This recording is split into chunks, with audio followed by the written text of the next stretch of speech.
গত কয়দিন ধরে আমার কোয়েল পাখিগুলো শুধু নরম ডিম দিচ্ছে।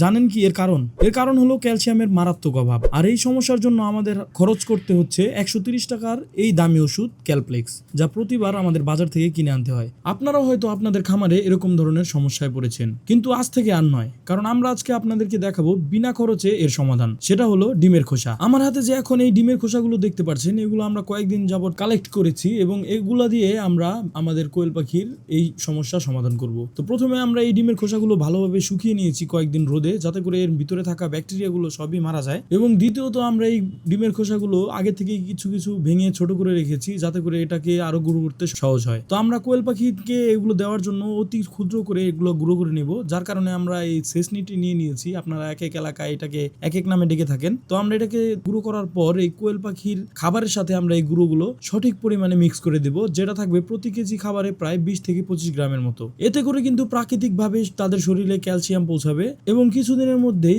আবার তাদের ডিমের খোসা স্বাভাবিক এবং শক্ত হওয়া শুরু করবে ইনশাল্লাহ। এবং এতে করে কিন্তু আমাদের বাজারে থেকে বেশি পরিমাণ ওষুধ কিনে আনারও প্রয়োজন পড়বে না।